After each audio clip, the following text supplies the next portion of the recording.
Celebrities sometimes cannot take the stupid things asked of them in the interviews. So what do they do then? They come up with savage responses that mute the interviewers and give the world some viral clips. Or whether that's still something I'm sorry, you... I really don't. What are we doing? well, I'm just asking questions, that's all. Right. Okay. Bye. Thank you, guys. Are you... In this video, we are going to share moments when celebrities have zero tolerance for disrespect. Let's find out if your favorite moment made it to this video. Back in 2014, Chelsea Handler went on Piers Morgan's show to talk about her book. It looks like an interview on a talk show, right? But no, this one turned into a full-on roast, and not the kind where friends are having fun. During a break in the conversation, Piers is said to have started looking at his phone or just passing the time. Chelsea wouldn't have it when they came back on air. She addressed how he could not even pay his guest attention for 1 minute. She clearly said that he was not good for the interviewing job. She said it like she was just pointing out the weather, but you could tell she meant every word. You tweet very amusingly. I wish you did. I mean, in the middle of the commercial break, I want your viewers to know, they must know because they're probably following you on Twitter. I mean, you can't even pay attention for 60 seconds. You're a terrible interviewer. Well, you just weren't keeping my attention. Piers tried to get better, of course. He joked that she might not have been interesting enough to keep his attention. When Chelsea replied, "Well, that's not my problem," she hit back right away. "It's your show. You need to pay attention to your guest." And the way she said it was strong, calm, and a little wild. Well, more but an issue that's for you not than my me. problem. Well, it is your problem. This is your show. You have to pay attention to the guests that you invited on your If show. they're interesting enough. Yeah, they listen, it doesn't matter how interesting I am. You signed up for Of course this it job. does. Well, maybe that's why your job is coming to an end. Wow. Oh, wow. It felt tense and interesting all at the same time. Piers was trying to stay in charge, but Chelsea wasn't going to put up with his smug attitude. On his own show, it was like seeing someone change the story and take charge of the moment. On July 7th, 2014, Joan Rivers went on CNN to talk about her book, Diary of a Mad Diva. She was being herself, sharp, funny, and full of attitude. The show was going well until the host, Frederica Whitfield, went off-road. The host said something rude about Joan's comedy being too rude, which, let's be honest, is exactly what makes Joan, Joan. Joan didn't fake a smile to brush it off. She clapped back right away. She said that she wrote the book daily, writing down things that made her laugh or irritate her. That was her way of telling everyone that she knew what she was doing. Even with your fashion critiquing, while it's very mean in some ways, people can't wait to hear what you have to say. Really? It's not mean? You can. It's not mean. I tell the truth. I'm sure I say the same things that all your viewers say to their friends sitting next to them on the couch. About feelings being hurt.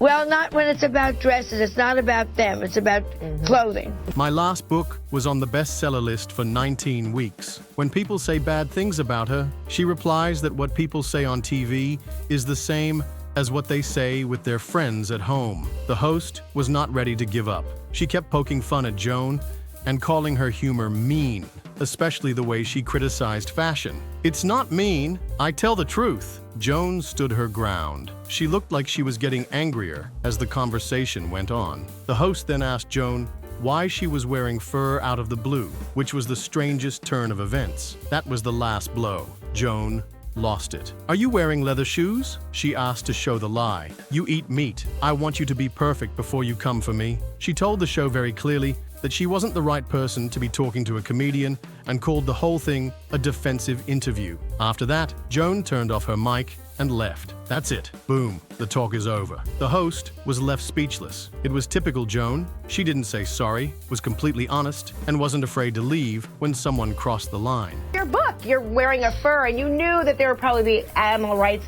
activists. You know, or this even whole PETA. interview is becoming a defensive interview. No! Are you wearing leather shoes? Yeah, Shut no, up. I'm talking. You know what I mean? I don't want to hear. You're wearing fur. You're wearing leather shoes. I'm not an activist, but I'm saying You're people- eating chicken. Yeah. You're eating meat. I don't want to hear this nonsense. Stop it with, and you do this, and you're mean, and you're that. You are not the one to interview a person who does humor. Sorry. Are we serious? On June 17th, 2013, Russell Brand went on MSNBC's Morning Joe to talk about his upcoming worldwide comedy tour. But the moment he sat down, things fell off. The hosts clearly didn't know who he was. One of them even admitted it on air, saying, "I'm told he's a big deal, but I'm not really into pop culture." All right, joining us now, he's a really big deal. He's a big deal. I know. I'm told this. I'm not very pop cultured. I'm sorry. Comedian, movie star, author, and host of the show Brand X, Russell Brand. Instead of asking him about his tour or comedy, they started joking about his British accent. Funny, the accent, you know, when I see him in person, it's totally fine. Forgetting Sarah Marshall or the TV show, it's fine. But on satellite radio in the car, I can't understand a single joke you say. You can't understand it. Can you I can't. understand me? One host said he couldn't understand a word Russell said on the radio. Another laughed along, joining in on the mockery. They weren't listening, and they definitely weren't interested in what Russell had to say.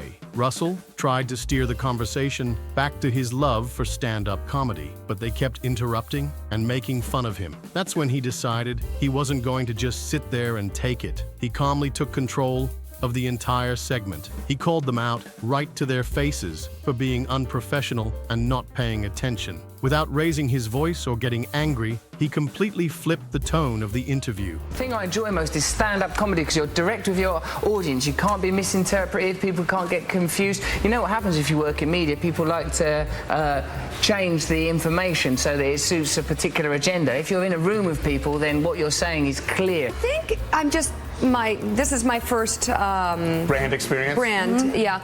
I think it's not listening to him, it's experience. It's just sort of taking it all in. And that was the final straw that pushed Brand to call out their unprofessionalism. You're talking about me as if I'm not here and as if I'm an extraterrestrial. You know I'm from a country that's near to you. Window dummy. We're just sort of admiring the whole, you know, it's the whole thing, isn't it? Well, thank you for your casual objectification. In September 2017, Jim Carrey went to New York Fashion Week. He was just strolling around when Kat Sadler, a photographer, stopped him on the red carpet to talk. What did you do next? Jim Carrey-style chaos that is funny in every way. Kat began by asking him a fundamental question. What did he think the event meant? What about Jim? He just wouldn't have it. She also asked, "I've been to a lot of fashion weeks, but this is the first time I've run into you." The reporter got confused, but they tried to keep going. "Do you just want to walk around? Do you need someone to go to the party with? What's going on?" she asked. "Nope, I was just looking for the most pointless thing I could do," Jim replied.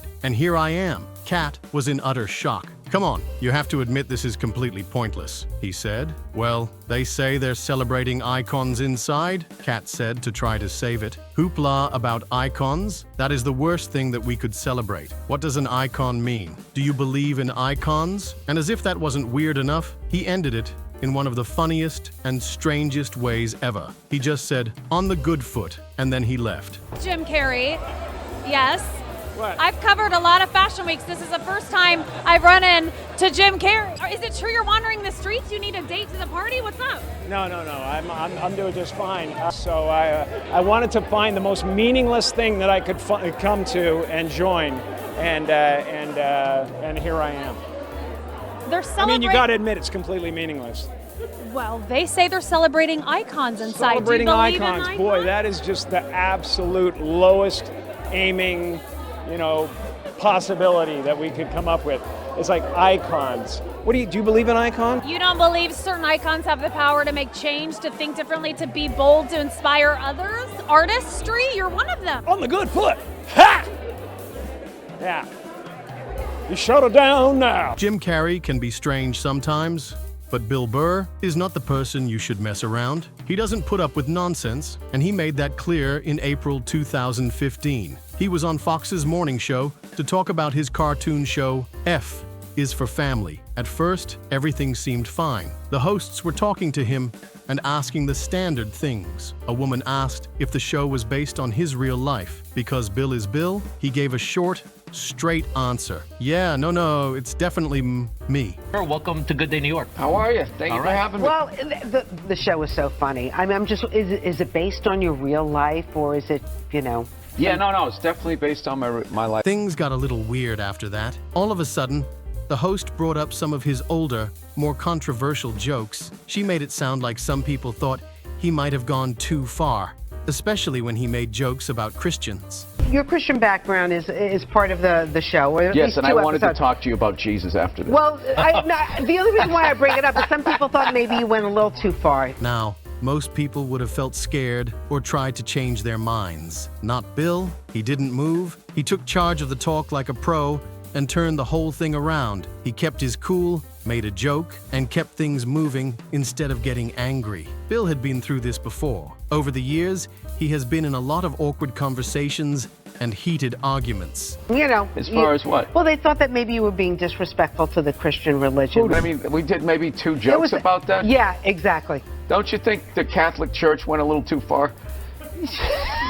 More so than my cartoon. All right, listen. A couple of jokes. I know this is a morning show. You can't bring up all those crimes. Back in 2007, Jerry Seinfeld was doing the whole press tour thing for his movie B-Movie. For promotions, he went on Larry King Live. Everything was going fine until Larry King asks him this totally wild question. Larry asked, "So you gave it up, right? They didn't cancel you?" And Jerry just freezes. You can see it on his face like, "Wait, what did you just say?" Then Jerry hits him with this absolutely legendary response.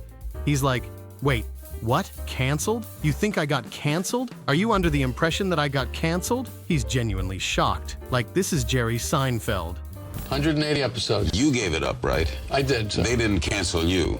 You canceled them. You're not aware of this? No, I'm asking you. You think I got canceled? Are you under the impression that I got canceled? Have I hurt you, Jerry? I thought that was pretty well documented. Is this still CNN? Don't most shows go down a little? Most people do also. You but yeah, no, I went off the air. I was the #1 show on television, Larry. The guy who basically was TV in the 90s. In his defense, he said, "Larry, I was the #1 show on television. Do you even know who I am?" It was such a mic drop moment. The whole vibe shifted. You could feel Jerry thinking, "I walked away while I was at the top, and this guy thinks I got canceled?" Honestly, it was kind of hilarious and super awkward at the same time. That little exchange became this viral clip. People still bring it up because it was just so perfectly Seinfeld. Calm, funny, but also like, bro, come on. A different interviewer tried to make a big deal out of race in 2016, and Jerry had to shut them down. The reporter brought up the fact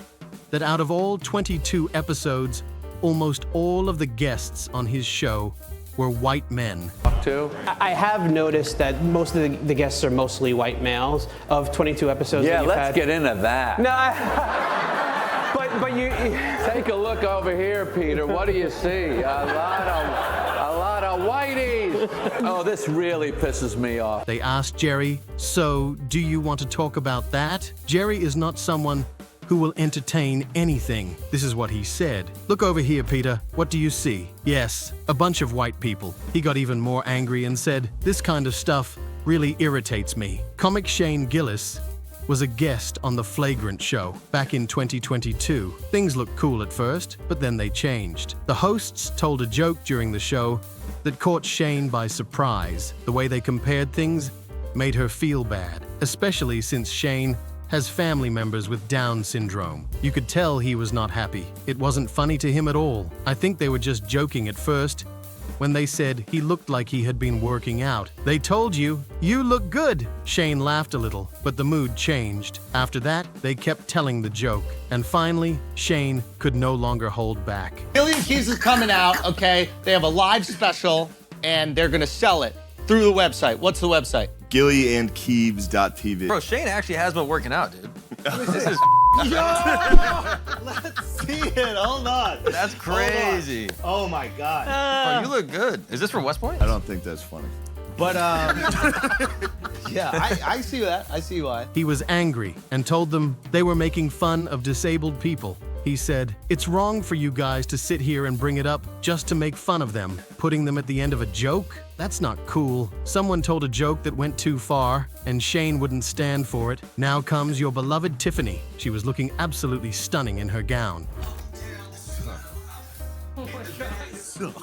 My guy's nice. By the way, that's wow. These guys are really, awesome. Yeah. They're having fun. Yeah. For you guys to sit here and be like, wait a minute. let's bring it up and mock them. That's dude. That's a dude. We're mocking By you, yeah, by yeah. using them as an insult. Use it. Then a reporter walks up and says something like, "Oh, a little costume change." Excuse me? Tiffany didn't let it go. She smiled and hit back with pure class. "This isn't a costume, darling. I'm wearing Dolce & Gabbana. It's called an evening gown." Do a little costume change? I'm not wearing a costume. I'm wearing Dolce & Gabbana. It's called an evening gown, darling. And then she added the cherry on top by saying, "Nobody paid me to wear this. I paid for it. It's custom." This is not, no one's paying me for this. I paid for it. It's custom. Thank you. Which moment did you enjoy the most? Tell us in the comments section below. If you enjoyed watching the video, don't forget to like, share, and subscribe to the channel.